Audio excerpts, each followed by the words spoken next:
Masih bersama saya Budiman Tanurjo di Satu Meja The Forum. Sebelum ke Bung Saidiman, kita coba tampilkan terlebih dahulu hasil survei dari SMRC soal kemana pendukung Jokowi berlabuh. Oh, ini Litbang Kompas ya, pemilih Jokowi akan memilih kepada Pak Prabowo Subianto 4,9%, Pak Ganjar 2,8%, ke Ahok 1,8, ke Anies Baswedan 1,7, yang lainnya 4,7, yang tidak jawab 7,9%, itu survei April. Lalu kemudian dari SMRC, ya SMRC kemana pendukung Jokowi berlabuh, pemilih puas terhadap Jokowi akan memilih Ganjar Pranowo 43,9, Prabowo Subianto 23,3, Anies Baswedan 22,3, dan belum menjawab atau tidak tahu 10,5. Masih ada? Cukup? Bung Saidiman, jadi kalau lihat arah dari DNA atau arah dari tadi istilah Bung Ari jenis ketemu jenis, ini arah dari DNA dari pemilih Jokowi itu larinya kepada Pak Mas Ganjar gitu, kalau bacanya. Untuk sampai dengan sekarang ini ya ada kecenderungannya begitu. Jadi pemilih-pemilih atau mereka yang puas dengan kinerja Pak Jokowi itu kecenderungannya akan memilih Pak Ganjar sampai dengan sekarang ini. Itu dalam sebelumnya seperti apa? Survei sebelumnya? Saya harus lihat lagi datanya. Tapi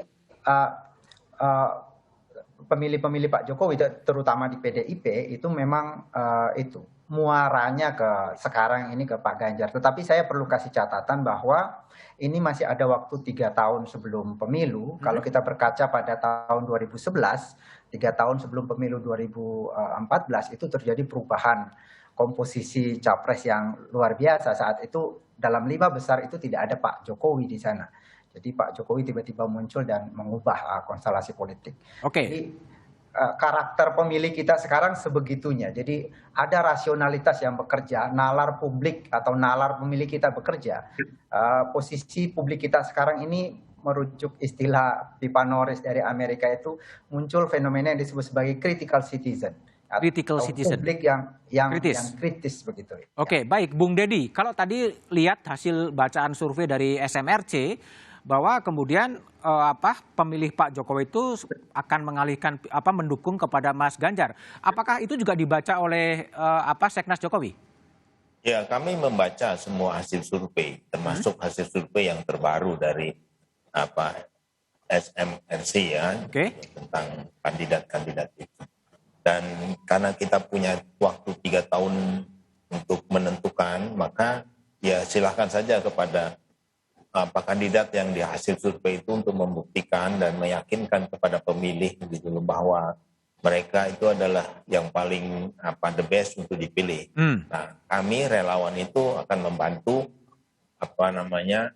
bagaimana caranya rakyat juga mengetahui tentang kandidat itu, track recordnya dan lain sebagainya. Jadi peran kami itu sebetulnya di situ.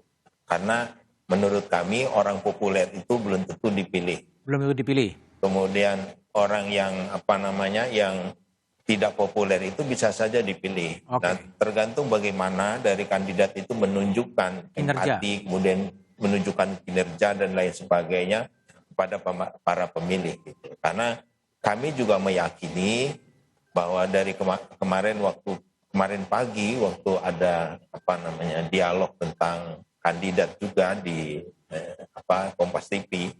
Nah, itu disebutkan bahwa kepentingan partai itu belum tentu sama dengan kepentingan pemilih oleh rakyat. Nah, sehingga disitulah peran para relawan itu untuk meyakinkan para pemilih bahwa kandidat ini yang layak untuk dipilih menjadi presiden di 2024. Oke, kalau Projo, Mas Budi melihat survei dari SMRC dibacanya seperti apa itu? Ya, kami terus mempelajari semua hasil-hasil riset, survei dari berbagai pihak, termasuk SMRC. Memang kalkulasi, kita simulasi, kita rumuskan dalam berbagai kemungkinan-kemungkinan yang akan terjadi di 2024 ke depan. Karena 2024 ini adalah kontestasi yang bisa dikatakan akan memunculkan figur-figur baru, jika 2024 ini Pak Presiden Jokowi termnya sudah habis, maka kita melihat kemungkinan-kemungkinan itu. Oke. Apakah mungkin itu ada faktor kejutan-kejutan, bagaimana dinamika politik partai, apakah koalisi partainya masih tetap sama seperti koalisi partai politik Pak Jokowi. Satu itu. Kedua, bagaimana dinamika di masyarakat. Apakah masyarakat masih menginginkan figur-figur yang terus populis dan mau bekerja untuk rakyat. Kan kita lihat dinamika di masyarakatnya. Kalau seperti survei SMRC tadi, ketika publik puas dengan Pak Jokowi kan akan menginginkan figur-figur yang kurang lebih mirip dengan Pak Jokowi.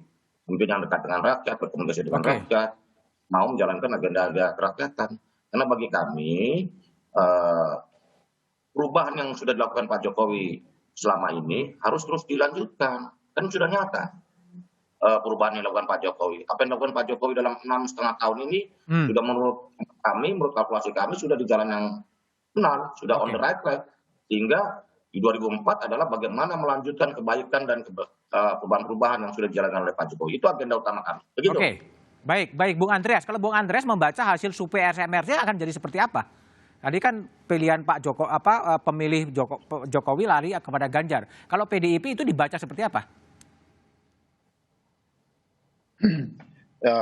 Jadi hasil survei dari SMRC itu saya lihat ini sangat baik gitu. Artinya dalam arti bahwa dia memberikan ruang dan kemudian juga kemungkinan ke depan gitu.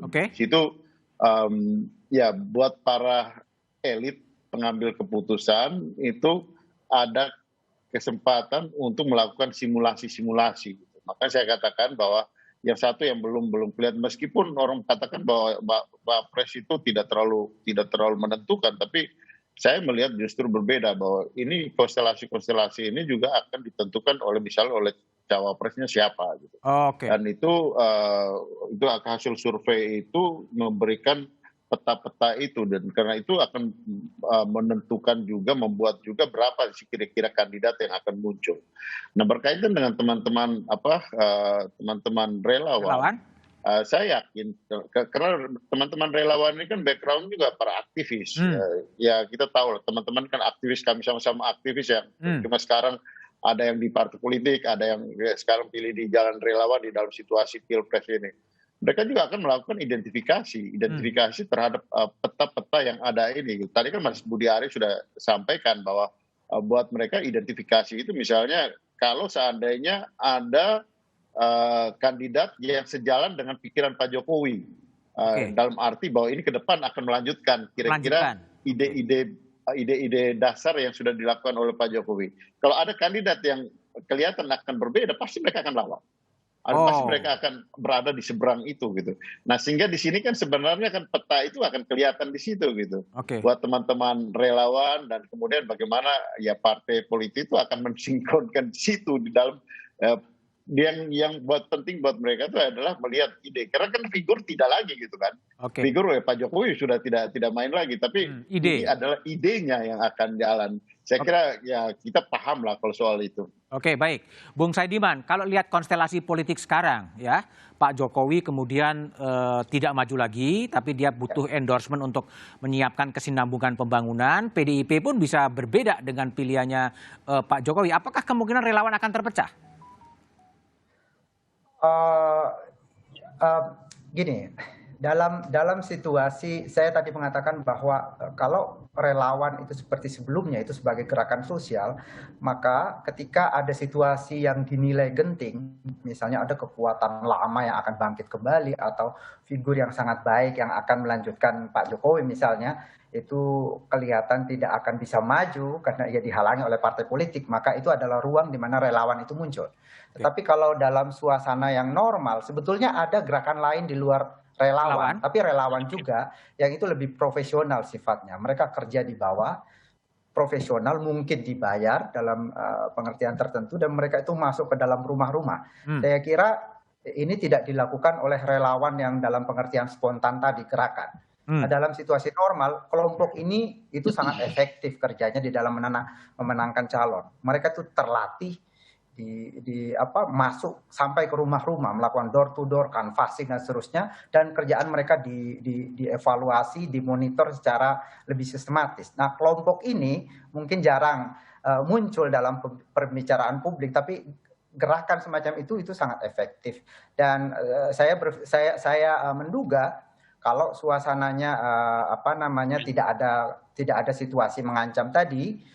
Yang pertama, gerakan relawan dalam pengertian yang sebelumnya itu social movement itu mungkin akan muncul kembali. Tapi kalau itu tidak terjadi, ada kelompok yang jarang dibicarakan, yaitu kelompok relawan yang bekerja secara profesional, masuk ke rumah-rumah, mengkanter isu dan seterusnya, berbicara dengan warga secara langsung. Nah, biasanya kelompok ini jarang dibicarakan, tetapi kerja mereka itu sangat efektif di dalam mengubah pandangan warga pemilih. Oke, baik. Saya ke Bung Deddy Mawardi. Bung Deddy, kalau kita lihat konstelasi politik sekarang ya, dan kemudian membaca hasil-hasil survei yang 5 besarnya masih berubah-ubah, gitu, belum tentu gitu. Apa sih yang akan dikerjakan oleh Seknas Jokowi saat-saat sekarang sampai 2024? Tapi jawaban Bung Deddy setelah jeda berikut ini.